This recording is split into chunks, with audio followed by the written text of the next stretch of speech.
A big match today then. We take on 6th place Torino in Serie A. We can close the gap on the leaders of the division, and we will show you who we'll be playing in the next video in the Champions League. And I almost forgot, a couple of transfers to show you.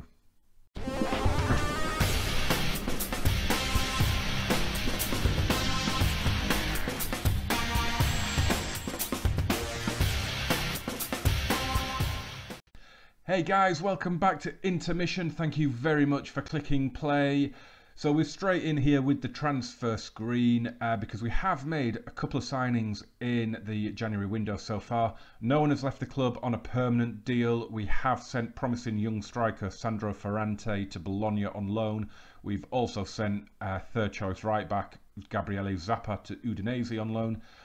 But coming into the club, we've got two players, Fabio Ricci and Roger Du, from Genk and Barcelona. So Fabio Ricci is one that I was scouting. I was just keeping tabs on him. All of a sudden, he became transfer listed by Genk for, I think it was 325 grand. So we went in and we bought him. Looks a really promising number 10 attacking midfielder.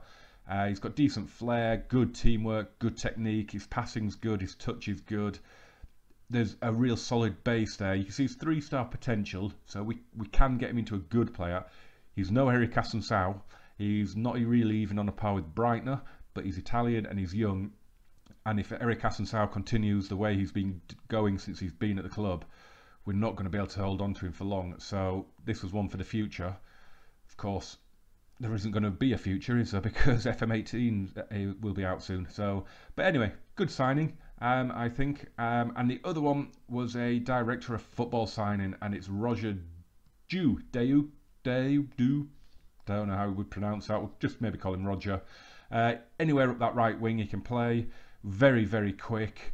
Very, very good with his crossing, his touch again, dribbling, a very good base to work with. 3.5-star potential ability. He's come in for 22 million, rising to 32.5, but looks like he can really offer us something. Might come as a bit of a surprise because I have historically played with inside forwards, but I was finding it was a bit of a slog getting through games with inside forwards, so we just had a few little technical and tactical tweaks that we're now playing with wingers. So this guy fits the bill. And here we go. This is the first knockout round draw for the Champions League. And you can see we got Benfica. Now, I'm really happy with that. We finished second in the group, of course. So all those teams at home in the first leg, they are all the runners-up in the groups. So on the right, they're all, of course, the group winners. So out of those, we could have got Paris Saint-Germain, we could have got Bayern Munich, we could have got PSV, we could have got Monaco, we could have got Atletico Madrid, we could have got Benfica. Benfica obviously jumps out as the one that we wanted. It's the one we got. Absolutely delighted with that. You see Arsenal got Bayern. It's not just in real life that always happens. Man City, Atletico Madrid is huge. Barcelona should be getting through theirs with PSV pretty easily. Milan got a good draw against Lokeren. Look at that. Marseille got Manchester United. I think that's going to be painful for my previous employers. But yeah, I'm really happy at that. We'll have a good look at Benfica in the next episode when that comes around. But I don't think we could have got a better draw. So here are the results then since that last gasp victory over Leverkusen that put us through the group stage. And you can see we've done really, really well. We've played 7 games. We've won 5 of them. We've drawn 1. We've lost 1. But it's gone really well. So Genoa, an early goal from Christian Pavon was enough to see us through in Serie A. Then came match day 6 of the Champions League away at Tel Aviv. And we hit them for 5-2 win. Suleiman and Compaore got a hat-trick. Pulisic and Asensio got goals as well. Then we hit 5 again at home against Ascoli with a couple from Asensio, a couple of own goals as well, and Pulisic getting one. Livorno away was a frustrating one. Eric Assunção scored for us, but finished 1-1 and not a great result. That cost us a few points in the title race. Then came our defeat, the 2-0 defeat at home to Roma in the Coppa Italia first round. The board aren't concerned with the tournament at all, and in the grand scheme of things, it's not a bad thing for us to be out of it. But if you've been watching this series, you know we get to cup finals with Marseille, with Inter. We get to cup finals, so I'm really, really gutted to be out so early on, but I really want to make an impact on the Champions League, so in the grand scheme of things, as I say, it's probably a little bit of a blessing. And then we've had two 2-1 wins against Lazio and Sassuolo. Assunção scored in both of them. Icardi's netted as well. So it has been a really good run of form results-wise, and a lot of that is down to the switch to wingers from inside forwards. This is Serie A then, as we hit the halfway point. This is our 19th game of the season. You can see everyone else has played. We are the final game of this midweek round.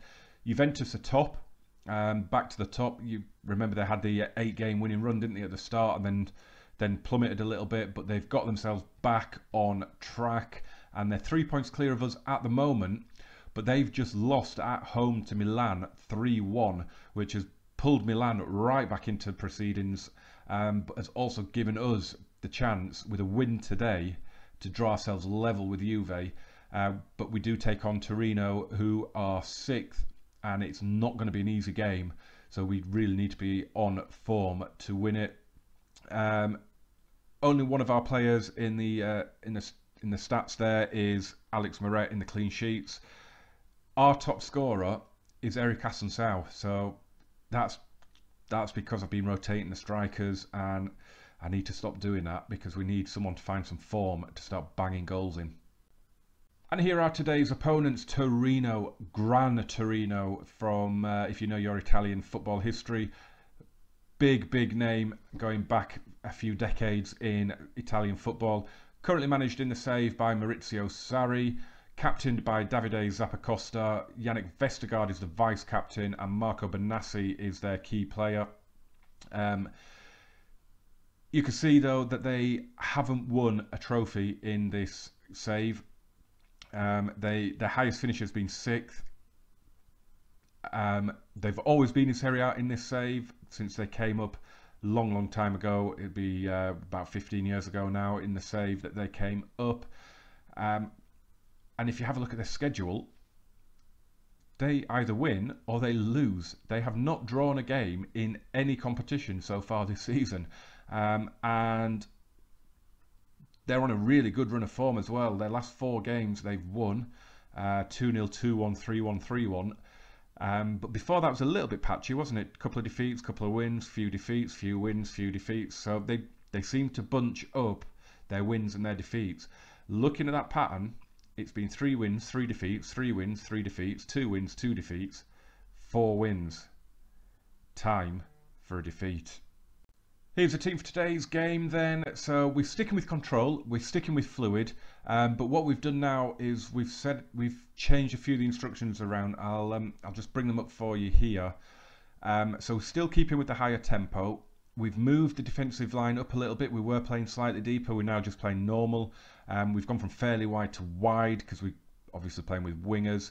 At the minute, the default is to clear balls to the flanks and exploit the flanks, hit early crosses and have more direct passing.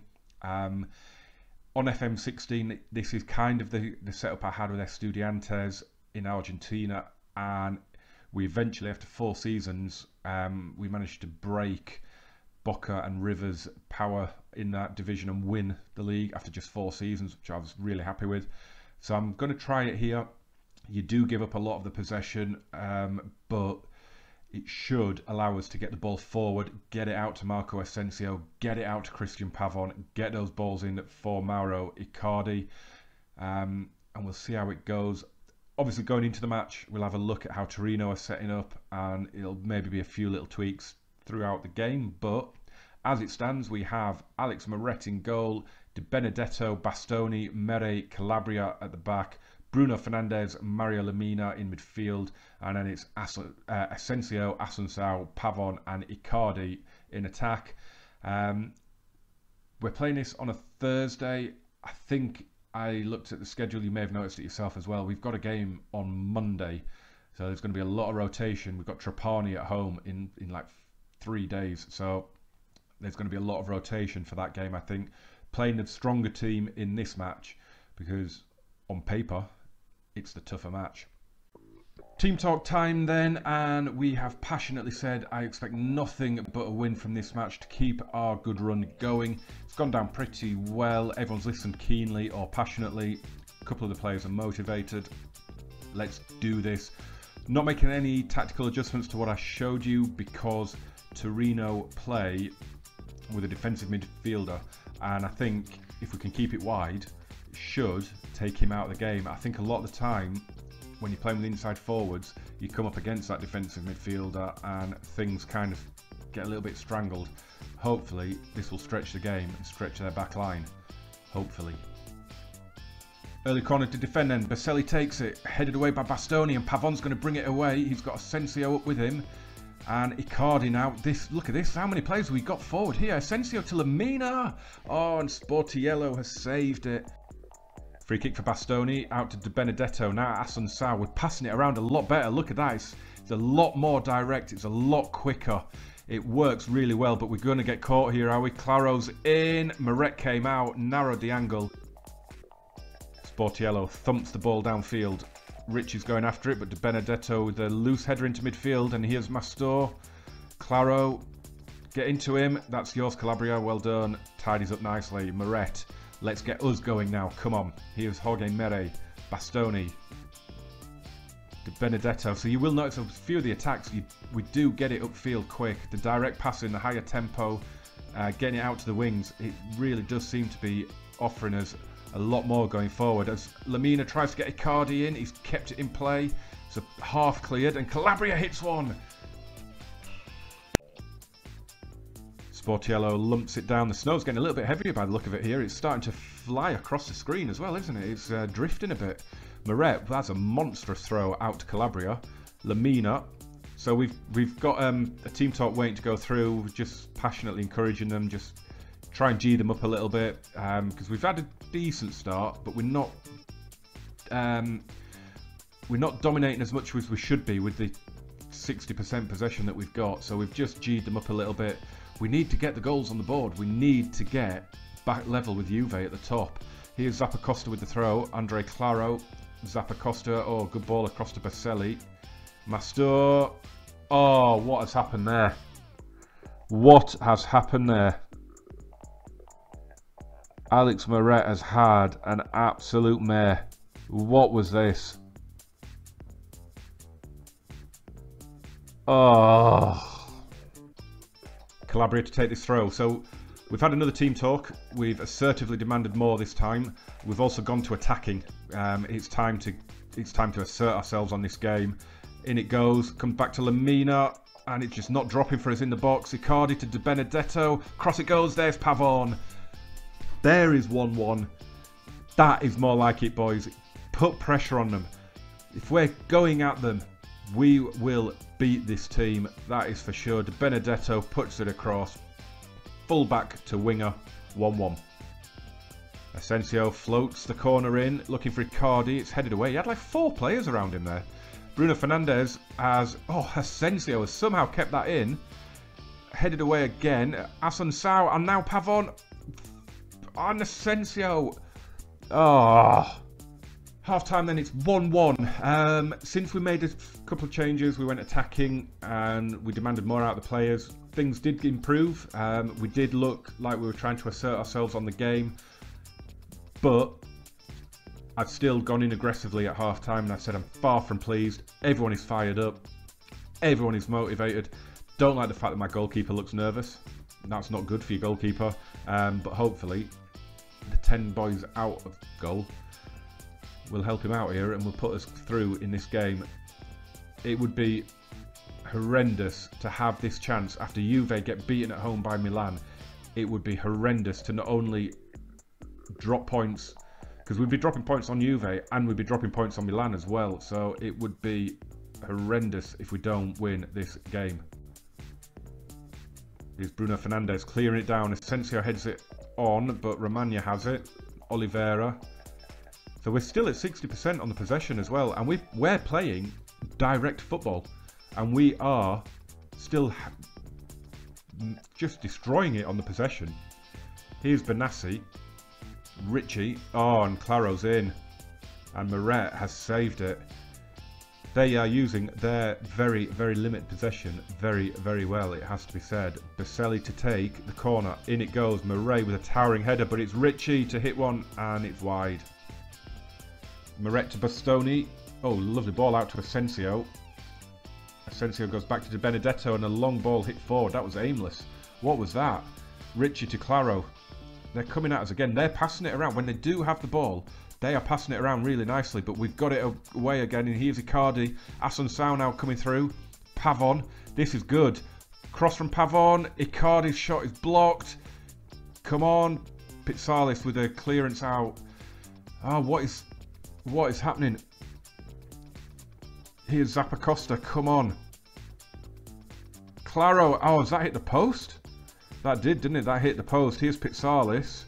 George Mere clears. So we're going with the old triple threat substitution. I've been doing this a lot recently. We're taking off a couple of tired players in Lamina and Assunção, and Icardi's coming off because he's been absolutely rubbish. He's got a 6.3. Don't remember him being involved in the game really. So we've got Eduardo Nadal, Breitner and Ricardo Nani coming on.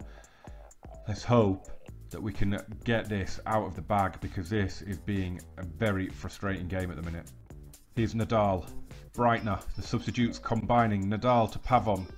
Yes, Calabria's on the overlap. Go on then, get it across. He does. There's Asensio. Oh, he can score from miles out in real life. On the volley there, I think he got too good a connection on it, didn't he? And skied it. But here he is now, and he's just run off the ball easily. He was double teamed. Here's Baselli, 15 minutes to go, just about. Here's Breitner. Nadal plays it in for Nani. Good turn, and he's fired it wide. And the game has just skipped forward to the end of game highlight. This is absolutely abysmal. What a frustrating match that was. Look at all those players that are nervous. 1, 2, 3, 4, 5, 6 of my matchday squad are looking nervous. That is no way to go about playing a game of football. Oh, that is... I have waited about 4 days to record this match. After the Juve Milan result, knowing that we could get ourselves back level with the league leaders. Oh, don't you hate it when that happens? You wait so long to record and it's such a letdown. That was absolutely appalling, and I honestly, what does it matter? I've aggressively gone in and said you were not good enough, we should have won that. They all look fired up, they all look motivated. It's not going to make any difference going into that game in the next match, because most of these players aren't going to be playing in it. So it means nothing, does it? I'm not 100% team talks work anyway, to be honest. I just don't think they do most of the time. You look at the stats, I mean, all of that game, we had 60% possession, and yet the final stats say we had 52%. So they clearly slowed it right down and went to retain possession and waste time, because there were no highlights. They just closed that game out and took their point and ran. Fair play to them. Fair play to them. We were busy. Look, 17 shots and we put 4 on target. Not good enough. Okay guys, that is it for this video. Thank you so much for watching. Please remember to smash that like button, subscribe if you haven't already. What we are going to do is we're going to play all these matches down now until that Benfica game. That will be the next video. Not sure whether it's going to be a double live com or 2 separate episodes. It'll depend on when I can record. But what we have coming up off camera is 3 very winnable games in Trapani, Cagliari and Empoli.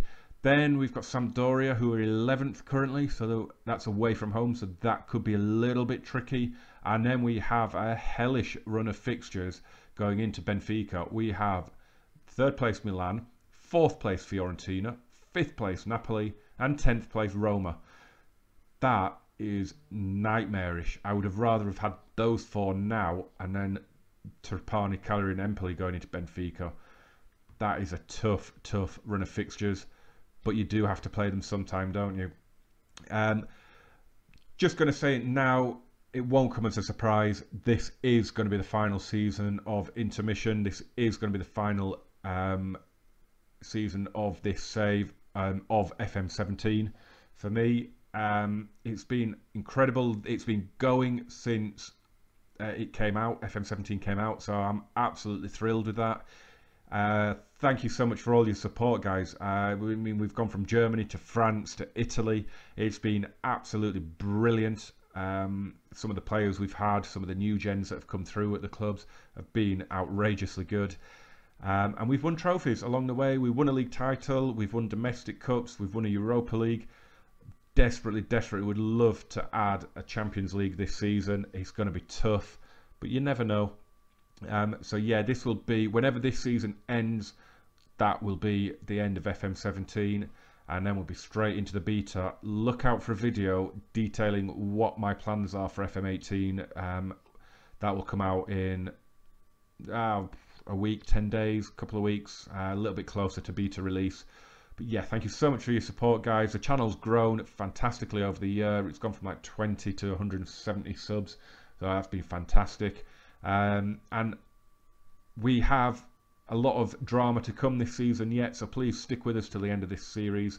Hopefully we'll get through against Benfica, and we can hopefully go on and lift the big-eared European trophy. It's going to be a big ask, but you never know. So yeah, thank you very much, guys. I will see you for Benfica. Check you later.